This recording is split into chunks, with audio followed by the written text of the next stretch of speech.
Hello friends, welcome to YouTube channel the Vedic Gurus. वैदिक गुरुज में हम आपके लिए लेकर आए आज IOQM 2025 का पेपर जो भी 7 सितंबर को हुआ है, उसका डिटेल्ड सोल्यूशन, हर क्वेश्चन का डिटेल्ड एनालिसिस आपके लिए लेके आए हैं, ताकि जो बच्चों ने अभी एग्जाम दिया है उनको ये पता चल सके कि उन्होंने कितने मार्क्स स्कोर किए हैं, कौन कौन से क्वेश्चन उनके ठीक हुए हैं, और जो बच्चे आगे फर्दर तैयारी कर रहे हैं उनके लिए भी ये बहुत हेल्पफुल होने वाला है। तो आइए शुरू करते हैं IOQM 2025 के डिटेल्ड सोल्यूशन क्वेश्चन नंबर 1 के साथ।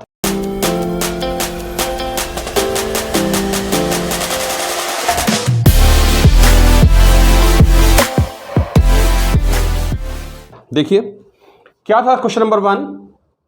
स्टेटमेंट है if 60% of a number, if 60% of a number x is 40, then what is x% of 60। हमें गिवन क्या है, 60% ऑफ ए नंबर, यानी 60% of a number x is equals to 40। Question में कुछ नहीं करना था, everything is given in the statement. 60% of x is equal to 40 आपको दे रखा है। अगर थोड़ा सा भी आप इसको ध्यान से देखते, सिंप्लीफाई करते, तो 60% का मतलब होता है अपॉन 100, ऑफ का मतलब multiply x is equal to 40। ये गिवन है। पूछा गया है व्हाट इज x%। x% मैं इसको दोबारा लिखूं, अगर इसी लाइन को जो हमें फाइंड आउट करने के लिए कही गई थी, तो आप चेक कर पाएंगे x% of 60 is equal to what, ये पूछा गया था। ध्यान से देखिए, x परसेंट का मतलब अपॉन 100, ऑफ का मतलब multiply 60 is equal to question mark, ये निकालना था। अब गिवन क्या था, लेफ्ट साइड को ध्यान से देखिए, 60x upon 100, 60x upon 100 is equal to क्या गिवन है, 40। और निकालने के लिए क्या कहा गया है, निकालने के लिए क्या कहा गया है, देखिए इस बॉक्स के अंदर नीचे वाले में 60x अपॉन 100, यानी 60x अपॉन 100 की वैल्यू दे रखी है स्टेटमेंट में 40, और 60x अपॉन 100 ये आपको निकालने के लिए कहा गया है। तो मतलब आंसर क्या हो गया, that is given to us in the statement 40। तो ये सबसे इजीएस्ट क्वेश्चन था, और जब आप इस क्वेश्चन को, पेपर को पूरा सॉल्व करेंगे तो आपको ये पता चलेगा कि जो पेपर था वो 2024 के लेवल से भी बहुत इजी लेवल का आया हुआ है। ज़्यादा इजी नहीं कह सकते, 1-2 स्टेप इजी होगा, और बाकी के क्वेश्चन जैसे जैसे सॉल्व करेंगे तो आपको पता चलेगा कि कट ऑफ भी जो है वो लास्ट ईयर के कंपैरिजन में थोड़ी सी ज़्यादा जाने वाली है। तो आइए शुरू करते हैं क्वेश्चन नंबर 2। देखिए जो क्वेश्चन नंबर 2 है वो भी बहुत सिंपल था, थोड़ा सा समझने की जरूरत थी बच्चों को। Find the number of positive integers, positive integer पूछे हैं, n लेस देन और इक्वल टू 100, यानी एक चीज तो कंफर्म थी कि जो आपको n की वैल्यूज बतानी है वो या तो 100 होंगी, 100 से इक्वल है, या उससे लेस है, मतलब 100 से कम पॉजिटिव इंटीजर्स, 1 से 100 के बीच में आने वाले हैं। विच आर डिविजिबल बाय 3, सिर्फ वो नंबर लेने हैं जो 3 से डिविजिबल हैं, but are not divisible by 2, लेकिन 2 से डिविजिबल नहीं है। तो मतलब क्या हुआ, 2 से डिविजिबल नहीं है का मतलब नॉट डिविजिबल बाय 2 का मतलब ये हो गया सीधा सीधा कि वो इवन नंबर नहीं है, not divisible by 2। It means no even number, कोई भी इवन नंबर इंक्लूड नहीं होगा उसके अंदर, सिर्फ डिविजिबल बाय 3 वो नंबर्स इंक्लूड होंगे। लेकिन डिविजिबल बाय 3 में भी बहुत सारे नंबर होते हैं जो इवन नंबर होते हैं। जैसे अगर मैं लिखना चाहूं यहां पर 3, 6, 9, 12 सो ऑन सो फोर्थ, तो ये सारे 3 से डिविजिबल हैं, लेकिन इनमें ये इवन नंबर भी हैं। और अगर आप थोड़ा सा पैटर्न इसका लिखेंगे आगे 15, 18, तो आपको पता चल जाएगा कि जो इवन नंबर आ रहे हैं डिविजिबल बाय 3 में, वो सारे के सारे क्या हैं, 6 के मल्टीपल हैं, क्योंकि 3 और 2 का एलसीएम 6 होता है। और जो बच रहे हैं वो हमारा आंसर होगा, जो हमें बताना था, number of positive integers n। तो देखिए सिंपल सी बात है, ये टोटल 100 मेरे पास नंबर्स थे 1 से 100 तक पॉजिटिव इंटीजर्स।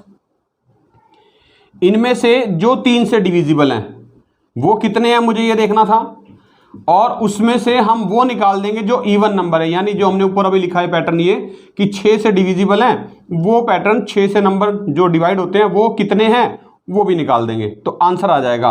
तो 100 डिवाइड बाय 3 अगर मैं देखूं यहां पर, तो ये अप्रोक्सीमेटली 33 आ रहा है, क्योंकि 33 को जब मैं डिवाइड करूंगा, 100 को जब डिवाइड करूंगा 3 से, तो 99 तक जो नंबर आएंगे वो 3 से डिविजिबल होंगे। यानी मेरे पास कुल टोटल 1 से 100 के बीच में 33 ऐसे नंबर होंगे जो 3 से डिविजिबल होंगे। अब ये 33 नंबर कौन से हैं? जिसके अंदर ये सारे आ रहे हैं 3, 6, 9, 12, 15, 18, सो ऑन सो फोर्थ। इसमें से मुझे वो निकाल देने हैं 6, 12, 18, 6, 12, 18 and so on so fourth, यानी जो 6 के मल्टीपल हैं। तो 6 के मल्टीपल कितने नंबर हैं यहाँ पर देखिए 16, अप्रोक्सीमेटली 16 आएंगे, क्योंकि 16 मल्टीप्लाई 6 96 होता है। तो यानी 100 फर्स्ट 1 से 100 तक के बीच में जो 3 के मल्टीपल हैं वो 33 हैं, जो 6 के मल्टीपल हैं वो 16 हैं। मुझे सिर्फ 3 के मल्टीपल चाहिए, 6 के नहीं चाहिए। तो 33 में से 16 आप माइनस कर देंगे तो हमारे पास बचेगा 17 नंबर्स ऐसे बचेंगे जो सिर्फ 3 से डिविजिबल हैं लेकिन 2 से डिविजिबल नहीं है। There are not even number, कोई भी इवन नंबर इंक्लूड नहीं है इन 17 के अंदर। तो यही इसका आंसर बनना था। 17 नंबर्स पॉजिटिव इंटीजर्स हैं, कितने आगे 17, which are divisible by 3 and not divisible by 2। तो सेकंड क्वेश्चन का आंसर हमारे पास 17 निकल के आ गया। देखिए थर्ड क्वेश्चन सॉल्व कर रहे हैं। थर्ड क्वेश्चन भी थोड़ा सा बच्चों को लग सकता है कंफ्यूजिंग होगा, बट बहुत ही सिंपल क्वेश्चन था अगर ध्यान से करते तो। Area of N integer sided rectangle. Integer sided का मतलब है कि कोई भी रेक्टेंगल है उसकी मुझे लेंथ और ब्रेड्थ जो है वो इंटीजर्स की फॉर्म में लेनी है। जैसे मान लो मैंने रेक्टेंगल लिख दी ABCD और लेंथ L और ब्रेड्थ B मैंने मान ली, ये दोनों क्या है इंटीजर नंबर हैं और इसका एरिया 20 है। एरिया आपको पता है रेक्टेंगल का जो होता है length multiply breadth is equal to 20, यानी L इंटू B जो है वो आपको 20 दे रखा है, लेंथ इंटू ब्रेड्थ। ठीक है, हमें क्या बताना है, what is the minimum possible value of its perimeter. और एक चीज का ध्यान रखना है कि जो L और B है ये दोनों के दोनों इंटीजर हैं। L भी इंटीजर है, B भी इंटीजर है। तो दो इंटीजर का प्रोडक्ट तीसरा इंटीजर 20 दिया हुआ है, तो क्या क्या पॉसिबल वैल्यू हो सकती हैं पेरीमीटर निकालने के लिए। बेसिकली देखिए लेंथ और ब्रेड्थ ही पता होनी चाहिए हमें। तो पॉसिबल वैल्यूज जो हैं लेंथ और ब्रेड्थ की इंटीजर वैल्यूज जिनसे 20 आ जाए मेरा आसानी से, वो कौन कौन सी बन रही हैं। जैसे 1 इंटू 20, एक तो पॉसिबिलिटी ये है। दूसरी है 2 के साथ अगर मैं फैक्टर बनाऊं तो 2 इंटू 10, यहां से 20 पॉसिबिलिटी है। तीसरी पॉसिबिलिटी 3 से बनेगी नहीं, 4 से बनेगी, 4 इंटू 5 20। तो लेंथ और ब्रेड्थ की ये पॉसिबल वैल्यूज हैं 1, 2, 4 या 5, 10, 20। इसके अलावा कोई पॉसिबिलिटी है ही नहीं। तो इनमें से हमें सिर्फ ये चेक करना है कि मेरा पेरीमीटर, स्टेटमेंट में वर्ड लिख दिया गया मिनिमम, कम से कम किससे आएगा। अगर देखो मान लो 1 और 20 को मैं लेके चलूं, फॉर्मूला पेरीमीटर का रेक्टेंगल का पता है 2L प्लस B होता है। तो 2 इंटू 1 प्लस 20, 21 इंटू 2 42 आ रहा है। 2 और 10 लेके चलूं तो 2 इंटू 12 यानी 24 आ रहा है। और 4 और 5 लेके चलूं तो 4 प्लस 5 9 इंटू 2, 2 इंटू 9 18। तो मिनिमम पॉसिबल कौन सी आ रही है 18। तो this is the right answer कि 4 और 5 अगर मैं लेंथ और ब्रेड्थ कंसीडर करूं रेक्टेंगल की तो मिनिमम पेरीमीटर मेरा निकल जाएगा, दैट इज 18। तो इस क्वेश्चन का आंसर 18 है। बहुत सारे बच्चों ने गलती करी होगी, कुछ बच्चों ने इसका आंसर 9 भी लिख दिया कि 4 और 5 आ गई और दोनों को प्लस कर दिया और 9 आंसर लिख दिया। तो 9 नहीं लिखना था, इसका आंसर हमें 18 लिखना था। देखिए फोर्थ क्वेश्चन है, ये क्वेश्चन था जो पहला क्वेश्चन मैं कह सकता हूं कि IUPM 2025 में आया था, जिसमें थोड़ा सा सोचना पड़ा बच्चों को। How many isosceles integer sided, again integer word दिया हुआ है, ट्रायंगल्स। ट्रायंगल बतानी है कितनी बनेंगी, आइसोसेलेस होनी चाहिए, साइड्स इंटीजर होनी चाहिए और उनका पेरीमीटर 23 है। तो अगर ट्रायंगल बनाएं आप आइसोसेलेस, तो आइसोसेलेस ट्रायंगल की प्रॉपर्टी आपको पता है कि 2 साइड्स शुड बी इक्वल। अगर मैं ये ट्रायंगल बना लूं ABC और x और x, ये दोनों आइसोसेलेस होगी, 2 इक्वल होगी। और तीसरी मान लो y है। तो what is given to us, given है पेरीमीटर 23। तो पेरीमीटर का मतलब है sum of all the sides, यानी 2x प्लस y जो है दैट इज इक्वल टू 23, ये गिवन है हमें। ऑल राइट, अब 2x plus y is equal to 23 दे दिया, तो इसका मतलब ये है कि पेरीमीटर मेरे पास तीनों साइड्स का सम 23 हो गया। मुझे बताना है ऐसी कितनी ट्रायंगल पॉसिबल हैं, बन सकती हैं। तो मुझे सबसे पहले ये चेक करना, भैया देखो 2x का मतलब क्या है, 2x का मतलब है एक इवन नंबर, और इवन प्लस सब number is equal to odd number. 2x 2 का मल्टीपल हो गया, इवन नंबर हो गया। y की वैल्यू मुझे पता नहीं है क्या है, 23, पर इन दोनों का सम मुझे पता 23 है। तो even number plus odd number, अगर मैं प्लस करूंगा तभी मेरे पास एक ऑड नंबर आएगा। अगर इवन में इवन प्लस कर दूंगा तो इवन ही आएगा, ऑड आ नहीं सकता। तो क्योंकि रिजल्ट ऑड नंबर है तो वो तभी पॉसिबल है जब आप एक इवन नंबर को और एक ऑड नंबर को ऐड करेंगे, तभी रिजल्ट आपका ऑड नंबर आएगा।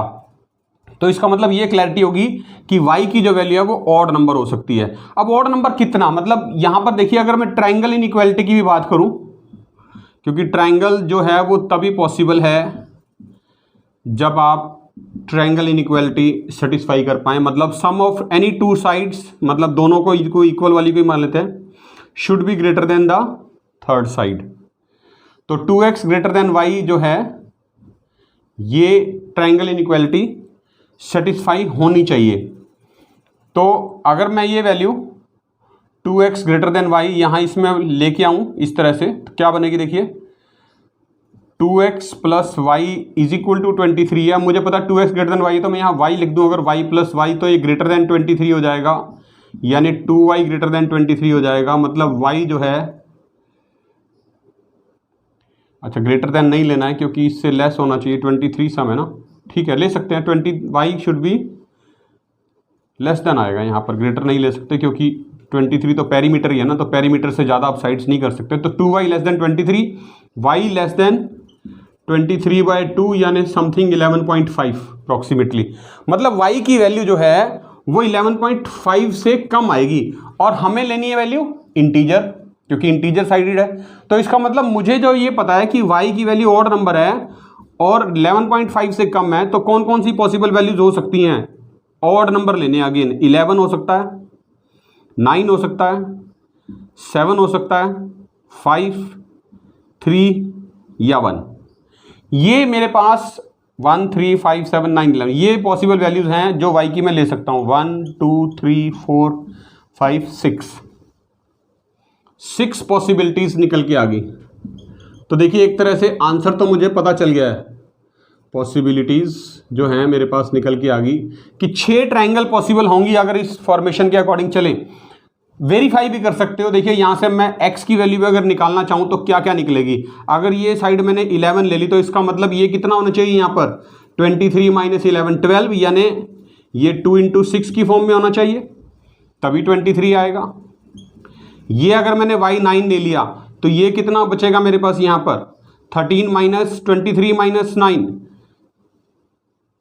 14 बचेगा। तो यानी ये मेरे पास होना चाहिए 2 × 7, तब 23 आएगा। अगला 2 × 8 आ सकता है, तब 23 आएगा। अगला 2 × 9 आएगा, तब 23 आएगा। अगला 2 × 11, एक छोड़ दिया बीच में, 3 नंबर हमने नहीं लिया अभी, कंसीडर किया, उसको भी ले लेते हैं। तो 2 × 10 + 3 तब 23 आएगा, और 2 × 11 + 1 तब 23 आएगा। तो देखिए हर बार जो है हमारी कंडीशन सेटिस्फाई हो रही है x और y के लिए। तो ये पॉसिबिलिटीज़ हैं मेरे पास, इनको काउंट कर लेना था, बस ये पूछा था कितनी पॉसिबल ट्रायंगल बन सकती हैं। तो 1, 2, 3, 4, 5, 6 पॉसिबल ट्रायंगल बन सकती है। तो इस क्वेश्चन का आंसर आपने लिखना था 0, 6। देखिए 5th क्वेश्चन कर रहे हैं, हाउ मेनी 3 डिजिट नंबर्स इस फॉर्म में होना चाहिए, ABC की फॉर्म में, in base 10 are there with a not equal to 0 and c is equal to a + b। देखिए 3 डिजिट नंबर है तो मतलब इस फॉर्म में तो आएगा ही आएगा, ABC की फॉर्म में। और यहाँ पर जो मतलब ये कि IOQM का एग्जाम है, ओलंपियाड है, तो बच्चे जरूर बेस पढ़ के आए होंगे। इन्होंने बेस 10 लिख दिया, इसका कोई यूज नहीं है, नो यूज। स्टेटमेंट में सिर्फ कंफ्यूज करने के लिए दिया हुआ था, कोई इसकी जरूरत नहीं थी हमें। सिंपल एक 3 डिजिट नंबर बनाना था, और जिसमें हमें ये कहा भी a नॉट इक्वल टू 0। तो ऑब्वियस है a 0 हो ही नहीं सकता, क्योंकि 3 डिजिट नंबर तभी बनेगा जब a नॉट इक्वल टू 0 हो। मतलब ये तो पहली बात हमें पता ही थी कि a की वैल्यू 0 नहीं हो सकती। दूसरी चीज जो है, जो c की जो वैल्यू है, थर्ड डिजिट जो है मेरा, वो इन दोनों को प्लस करने पे आएगा, a और b को, पहले और दूसरे को प्लस करने के बाद जो डिजिट आएगा वो c आएगा। मतलब ये भी क्लियर हो गया कि जो c है वो मेरा ए से भी ग्रेटर होगा और मेरा बी से भी ग्रेटर होगा, क्योंकि ए और बी का सम सी के इक्वल है। इक्वल हो सकता है ए के हो जाए, क्योंकि अगर मैं बी 0 ले लूं तो शायद सी इज इक्वल टू ए आ सकता है, but that is a possibility. तो मैं यहाँ दोनों साइन लगा देता हूँ, ग्रेटर देन इक्वल टू, और बी से तो हमेशा ही ग्रेटर रहेगा क्योंकि ए 0 हो नहीं सकता। दूसरी चीज, मुझे 3 डिजिट नंबर बनाना है, ए 0 हो नहीं सकता, और यहां से अगर मैं ये निकाल लूं c minus B is equal to A की वैल्यू, तो इससे क्लियर तो है ये मेरे पास कि c ग्रेटर देन b है, वो हमने यहां से भी चेक कर लिया है। अब आपको ये पता है कि कोई भी नंबर हो दुनिया का बनाना है, किससे बनेगा? 0 1 2 3 4 5 6 7 8 9। इनके अलावा दुनिया में कोई डिजिट ऐसा नहीं है जो आप कोई भी नंबर जनरेट करने के लिए, फॉर्म करने के लिए यूज कर सके। तो मैक्सिमम पॉसिबिलिटी यही है 0 से 9 तक। इसमें अब हमारे पास जो हिंट था स्टेटमेंट में कि a 0 नहीं है, मतलब ये तो फिक्स हो गया number, a is not equal to 0, तो a छोड़ दो। बाकी टोटल कितनी पॉसिबिलिटीज बची? मान लो इनमें से 10 में से a की पॉसिबिलिटी तो 9 हो गई, बचे b और c। 2 नंबर मुझे चूज करने हैं इनमें से। अब a तो कोई भी एक पॉसिबिलिटी फिक्स कर दी, मैं इनमें से कोई भी एक नंबर फिक्स कर दूंगा, वो a हो जाएगा एक्सेप्ट 0। बचे b और c, वो नंबर मुझे b और c की अब सिलेक्शन करनी है, चूज करने हैं। कितने में से? 0 to 9 में से। तो 0 to 9 में टोटल कितने डिजिट्स हैं? 10, यानी n is equal to 10।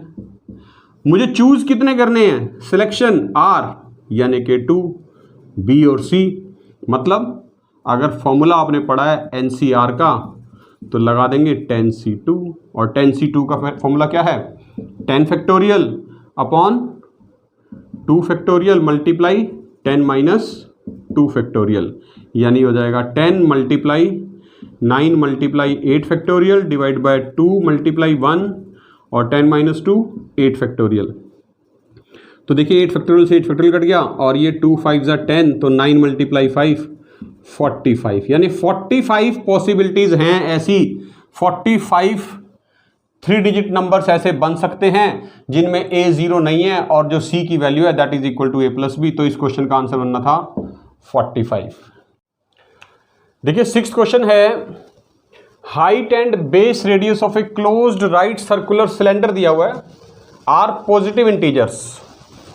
Positive integers लेने हैं, क्लोज्ड राइट सर्कुलर सिलेंडर बनाना आपको इस तरह से। ये मान लीजिए क्लोज राइट सर्कुलर सिलेंडर है, इसका रेडियस और हाइट जो है वो इंटीजर्स है। मतलब मैं अगर ये अज्यूम कर लूँ कि हाइट h है और रेडियस r है, r and h are integers. r और h क्या हैं? इंटीजर। देखिए इंटीजर्स वर्ड लिखने से ही क्वेश्चन बहुत आसान हो जाता है। पॉजिटिव इंटीजर्स की बात कर रहा है, मतलब नेगेटिव वैल्यूज के लिए कोई स्पेस नहीं है। दूसरी कंडीशन है its total surface area, total surface area of cylinder is equal to its volume, volume of cylinder. तो यूज कर लीजिए टोटल सरफेस एरिया का फॉर्मूला सिलेंडर का आपको पता है 2 pi r into H plus R, यही होता है। और वॉल्यूम का formula pi R square H, bracket open कर लीजिए, 2 pi R H plus 2 pi R square is equal to pi R square h. तो सिंपल सी इक्वेशन बन गई, कुछ चीज़ें कैंसिल हो जाएंगी। देखिए पाई सब में से कैंसिल हो रहा है और एक आर कैंसिल हो रहा है, तो यहाँ से बच रहा है 2h plus 2r is equal to r h, ये बच रहा है मेरे पास। ठीक है, और क्या गिवन है? और गिवन है if its volume is k pi where k is positive integer, again what is the smallest possible value of k। यानी जो मेरे पास ये वॉल्यूम है ये पाई इंटू के की फॉर्म में है। अगर मैं वॉल्यूम को लिखूं pi R square H is equal to pi into K, तो पाई से पाई कट रहा है, तो मतलब k की वैल्यू आर स्क्वायर एच की फॉर्म में आ रही है। तो मुझे r और h अगर पता चल जाएं इंटीजर्स क्या होंगे पॉसिबल, तो मुझे उनमें से एक एग्जैक्ट नहीं बताना, स्मॉलेस्ट पॉसिबल बताना है क्या वैल्यू हो सकती है इस k की। तो वो स्मॉलेस्ट पॉसिबल तभी पता चल पाएगी जब r और h हमें पॉसिबिलिटीज पता होंगे। और आर एच पता करने के लिए हमारे पास ये इक्वेशन बनी है। आपको पता है ये डायफेंटाइन इक्वेशन है। डायोफेंटाइन इक्वेशन है तो इसका मतलब हम इसको फैक्टराइज कर सकते हैं। तो मैं इसको ऐसे लिख रहा हूँ, RH minus 2R minus 2H is equal to 0 और RH माइनस 2H लिख लो यहाँ पर माइनस 2R, यहाँ पर मैं एडिंग 4 ऑन बोथ साइड कर लेता हूँ, 4 प्लस 0। तो इन दोनों में से देखिए जो फैक्टर होगा मेरा H कॉमन लेके R माइनस 2 बन जाएगा और इन दोनों में से माइनस 2 कॉमन लेके R माइनस 2 बच जाएगा। तो ये दो फैक्टर आ गए मेरे पास, R माइनस 2 और H minus 2 is equal to 4। तो प्रोडक्ट मुझे मिल गया है दोनों नंबर्स का, R minus 2 H minus 2 is equal to 4। इसका मतलब है दो टर्म्स का प्रोडक्ट 4 के इक्वल होना चाहिए, यानी आप इसको 1 इंटू 4 लिख सकते हैं, 2 इंटू 2 लिख सकते हैं या 4 इंटू 1 लिख सकते हैं 4 के इक्वल। अब हमें बनानी है वैल्यूज R और H की। केस 1 से अगर बनाएं तो R माइनस 2 को अगर आप 1 रखेंगे, देखिए R माइनस 2 को अगर आपने 1 रखा तो R की वैल्यू आई 3, और तो इसका मतलब अगर R माइनस 2 को 1 रखा तो H माइनस 2 को 4 रखना पड़ेगा, यानी H minus 2 is equal to 4 का मतलब है H की वैल्यू आई है 6, तो यानी R3 और H6, ये पहला केस हो गया। यहां से K बनाना है मुझे, अब K क्या था, R स्क्वायर H, यानी 3 का स्क्वायर 9 इंटू 6 कितना आया 54। केस 1 में मेरे पास 54 वैल्यू आ गई K की। दो केस और पॉसिबल है, मुझे चेक करनी है स्मॉलेस्ट पॉसिबल वैल्यू जो सबसे कम आएगी। अगर 54 सबसे कम आई तो ये आंसर होगा, नहीं तो कोई इससे भी कम आ जाएगी। तो 2 और 2 के लिए देखते हैं हम, R minus 2 is equal to 2। अगर मैं R माइनस 2 को 2 लिखूं तो R 4 बन रहा है, H माइनस 2 को भी 2 लिखूं तो H भी 4 बन रहा है, तो R और H दोनों 4 हो गए। यहां देखो K की वैल्यू क्या बनेगी, R का स्क्वायर यानी K इज इक्वल टू मेरा बन गया 4 का स्क्वायर, 16 इंटू 4 64 बन रही K की वैल्यू, यानी दूसरे केस में 64 आ गई, पहले केस में 54 आई थी। मतलब पहले दो केस में से तो ये क्लियर हो गया कि ये सिलेक्टेड है, ये नहीं होगा क्योंकि ये ज़्यादा हो गया। हमें स्मॉलेस्ट निकालनी है क्योंकि तीसरा केस बचा लास्ट वाला 4 और 1। एक बार इसको भी चेक कर लें, R minus 2 is equal to 4 का मतलब R की वैल्यू 6 और H minus 2 is equal to 1 का मतलब H की वैल्यू 3। तो क्या आंसर बनेगा, देखिए K की वैल्यू R स्क्वायर यानी 6 का स्क्वायर 36 मल्टीप्लाई H यानी 3, तो ये हो गया 108। तो इसका मतलब क्या हुआ, 54, 64 और 108 में सबसे कम कौन सी वैल्यू है, 54। तो 54 इस क्वेश्चन का स्मॉलेस्ट पॉसिबल वैल्यू K की बन जाएगी हमारे पास, ये राइट आंसर बनना था 54। देखिए 7th क्वेश्चन है, a quadrilateral has 4 vertices ABCD। Quadrilateral दे रखी है कोई भी आपको और उसके चारों वर्टेक्स भी दे रखे हैं, नाम लिख लीजिए ABCD as given in the statement. We want to colour each vertex in one of the 4 colours. हम इन चारों वर्टेक्स को कलर करना चाहते हैं और 4 ऑप्शन हैं हमारे पास colour available, red, blue, green और येलो। मतलब ये जो चारों वर्टिसेस हैं मुझे इनको कलर करना है, 4 कलर अवेलेबल हैं। कंडीशन क्या है, so that every side of the quadrilateral, मतलब ये जो साइड हैं, एंड द डायगोनल AC, और एक डायगोनल भी है AC, ये भी गिवन है। Every side of the quadrilateral and the diagonal AC have end points of different colours. मतलब अगर मैं कलर कोई भी लगाऊं यहां पर चारों में से, तो कंडीशन है कि ये डायगोनल और ये साइड, या ये डायगोनल के साथ ये साइड, इस डायगोनल के साथ AB वाली साइड भी हो सकती है, BC, CD या AD, कोई भी है, चारों साइड्स आ सकती है डायगोनल के साथ। वो क्या होनी चाहिए, every side of the quadrilateral and the diagonal AC have end points of different colours. End points इनके डिफरेंट कलर के होने चाहिए। तो in how many ways can we do this. तो बहुत बच्चों ने गलती करी है इस क्वेश्चन में। उन्होंने सिंपल ये लॉजिक लगाया कि देखिए ये वर्टेक्स A था, ये 4 कलर अवेलेबल हैं तो इसके लिए तो 4 ऑप्शन हो गए।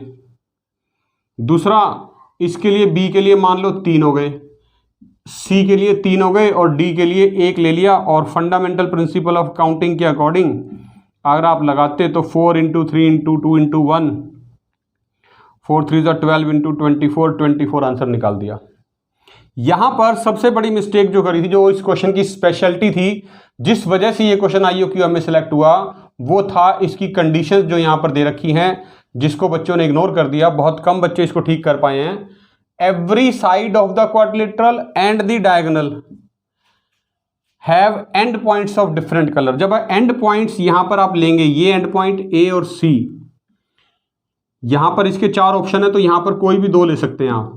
यहां पर इसके 3 ऑप्शन है, तो इसका एंड पॉइंट और इसका एंड पॉइंट डिफरेंट होना चाहिए। तो इसका एंड पॉइंट डिफरेंट करने के लिए B के साथ जब आप C के 2 कलर कॉम्बिनेशन चूज कर रहे हैं, तो A के साथ D का डिफरेंट कलर पॉइंट चूज करने के लिए उसके भी तो 2 ऑप्शन लेने पड़ेंगे। क्योंकि अगर आपने मान लो 2 ऑप्शन C को दे दिए, मेरे पास टोटल कलर कितने हैं? 4, इनमें से ये 2 रेड और ब्लू मान लो आपने C को दे दिए, तो ग्रीन और येलो में अगर D को दे दूं तो ऑटोमेटिकली डिफरेंट हो गए। यही इसी चीज का ध्यान रखना था कि जो ये 2-2 के जो पेयर बन रहे हैं, ये सिर्फ जो हमारे 2 वर्टिसेस बचेंगे लास्ट के C और D, उनके लिए हैं। यानी फंडामेंटल प्रिंसिपल ऑफ काउंटिंग जब लगाएंगे तो 4 × 3 × 2 × 2 करना था आपको, 4 × 3 × 2 × 2 करना था, और आंसर फिर 24 ना होके 48 बन जाता। 4 × 3 12 × 24 × 2 48। तो यही इस क्वेश्चन की खास बात थी, जिसकी वजह से ये क्वेश्चन स्पेशल क्वेश्चन बना और बहुत सारे बच्चों ने इसको गलत कर दिया। राइट आंसर इसका 48 बने। देखिए 8th क्वेश्चन कर रहे हैं। काफ़ी मुश्किल क्वेश्चन था, बच्चों को समझ में नहीं आया क्या करना था क्या नहीं। अलग अलग मेथड हैं पॉसिबल सॉल्व करने के, डिफरेंट सॉल्यूशंस हो सकते हैं। The sum of 2 real numbers, real numbers की बात कर रहा, अब इंटीजर नहीं है, is a positive integer n, पर उनका सम इंटीजर है, and sum of their squares is n + 1012। Find the maximum possible value of n बतानी है। मैक्सिमम वैल्यू n की क्या हो सकती है? पहली condition sum of 2 real numbers, तो पहला जो माइंड में कॉन्सेप्ट आता है, आइडिया आता है, वो a + b आता है। भाई a + b n हो गया मान लो, पहली कंडीशन होगी। दूसरी कंडीशन होगी सम ऑफ देयर स्क्वायर्स, मतलब a² + b² हो गई, that is equal to n + 1012, ये होगी। ठीक है, ये दूसरी कंडीशन होगी। इन दोनों कंडीशंस को यूज करके हमें n की मैक्सिमम पॉसिबल वैल्यू बतानी है। तो देखिए एकदम से स्ट्राइक नहीं करता है, थोड़ा सा सोचना है आपको। और जो कॉन्सेप्ट हम इसमें यूज करने वाले हैं वो है root mean square is greater than equal to arithmetic mean होता है, क्योंकि मेरे पास स्क्वायर नंबर्स का भी सम है और सिंपल a और b का भी सम है। देखिए RMS जो है root mean square, root mean square का मतलब क्या है? स्क्वायर्स के मीन का रूट, यानी ये a² + b² / 2, स्क्वायर के मीन का root is greater than equal to a + b/2। तो ये रूट उधर ले जाएंगे आप, तो क्या बन जाएगा मेरे पास? सिंपल सॉल्व करके इस क्वेश्चन को मैं थोड़ा सा इजी बना लूं, a² b² / 2 greater than equal to a + b/2 का होल स्क्वायर हो जाएगा। ऐसे लिख सकते हैं।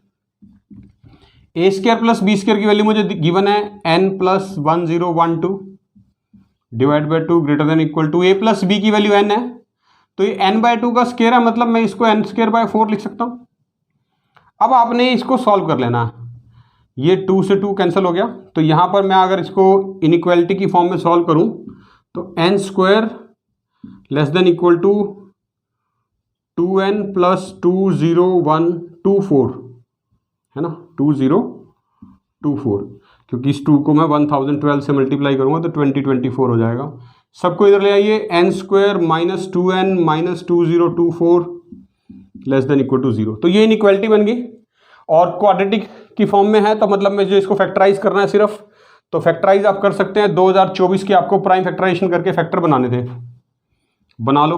क्या क्या बन रहे हैं देखिए, 2024 2 से करेंगे तो 1012, फिर 2 से करेंगे तो 506, फिर 2 से करेंगे तो 225 और 3, और फिर उसके बाद ये 11 से चला जाएगा, 11 2 = 22 और 11 3 = 33। तो ये फैक्टर्स बन गए। अब इनमें से क्या बनेंगे? 11 2 = 22 2 = 24 और 23 2 = 46, क्योंकि डिफरेंस 2 चाहिए मुझे। तो 46 और 44 फैक्टर बन गए मेरे पास।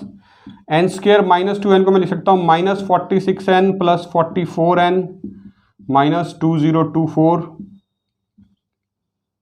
लेस देन इक्वल टू 0, तो ये हो गए n माइनस 46 और n minus 44 less than equal to 0, तो n की वैल्यू जो मेरे पास आएंगी that is equals to 44 and 46, ठीक है। प्लस 44 आएगा तो माइनस 44 आ जाएगा यहाँ पर, क्योंकि n कॉमन लेंगे, n माइनस 46 और यहाँ से 44 कॉमन लेंगे, ठीक है।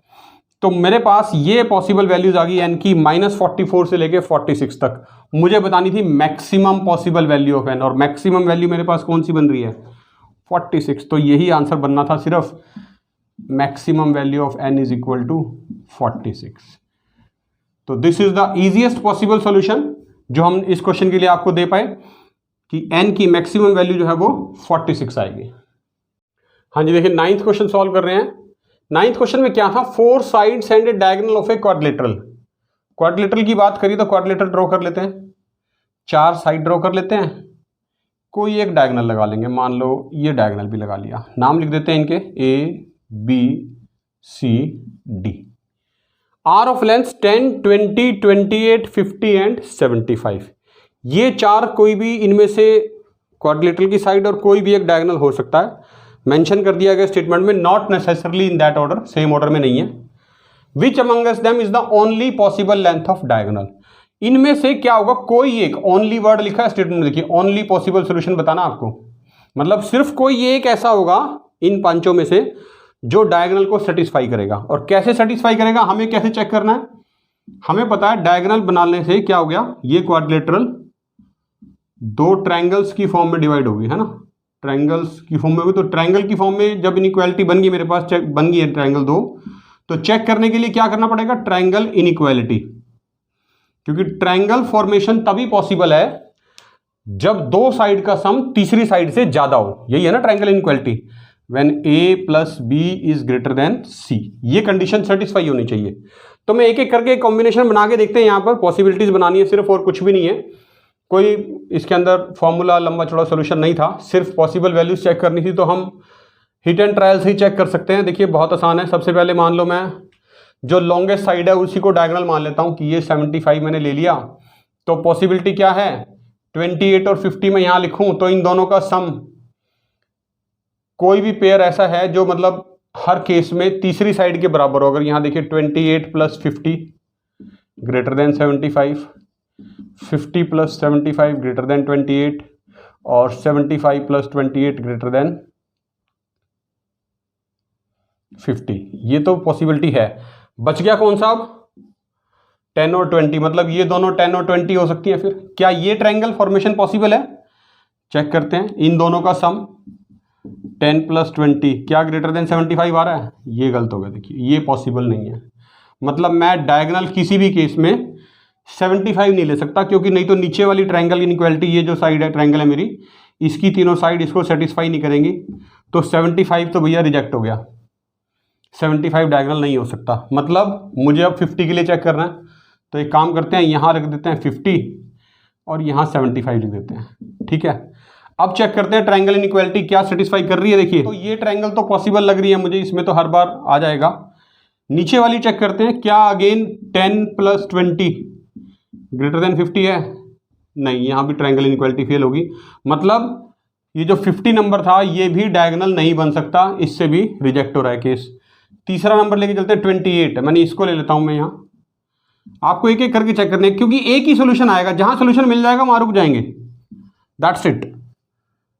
अब चेक करके देखते हैं, 50 प्लस 75 28 से ग्रेटर होगा, 50 प्लस 28 75 से ग्रेटर होगा, 28 प्लस 75 50 से ग्रेटर होगा। ये तो पॉसिबल है ही है हर बार, इसको चेक करना है। ये गलत हो रहा था हर बार, 10 प्लस 20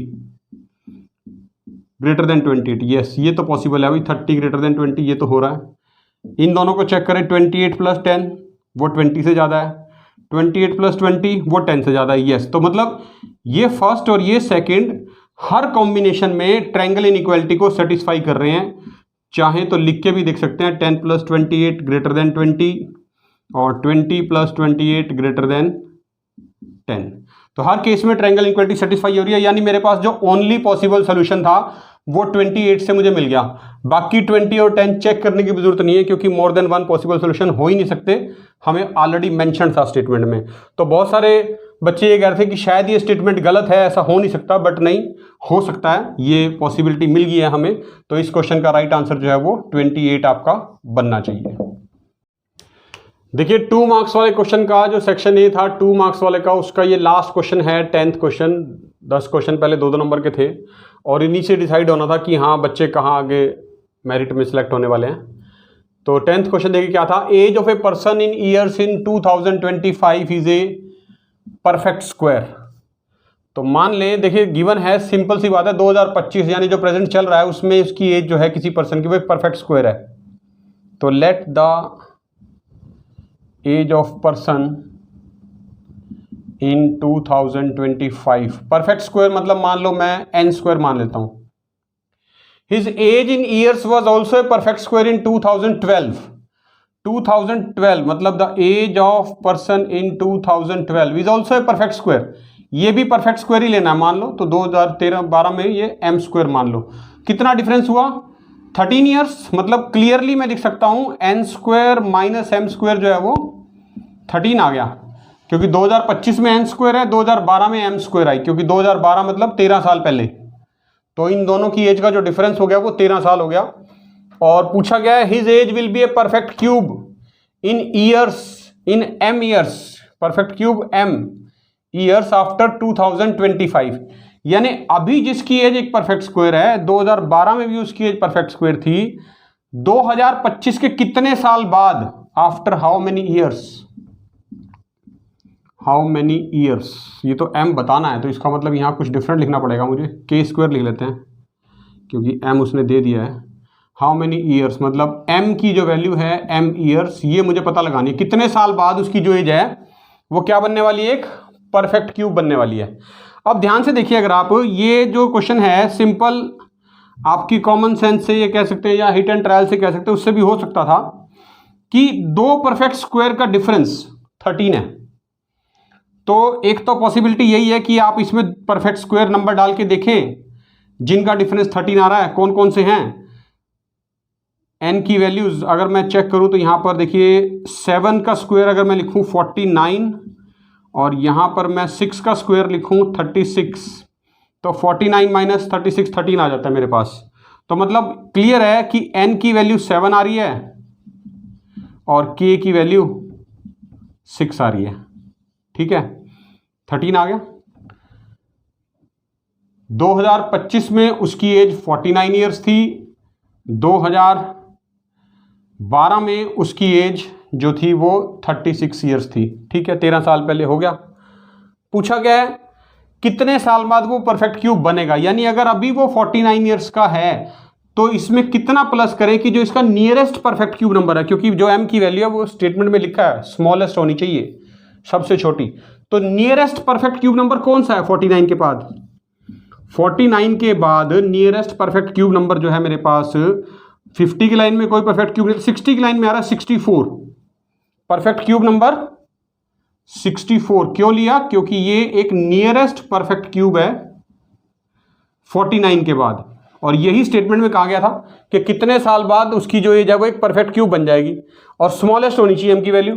तो कितने साल बाद आया? 49 यहां पर है, 64 यहां पर है, 49 ईयर्स और 64 ईयर्स में कितनी एज का डिफरेंस है? 15 ईयर्स का, यानी ठीक 15 साल बाद, 2025 के बाद 15 साल बाद, 2025 प्लस 15 साल बाद, यानी 2040 में उसकी जो एज है वो एक परफेक्ट क्यूब यानी कि 64 ईयर्स बन जाएगी। तो राइट आंसर क्या बनेगा? Smallest possible value of m is 15 years. एक तो तरीका ये था इसका।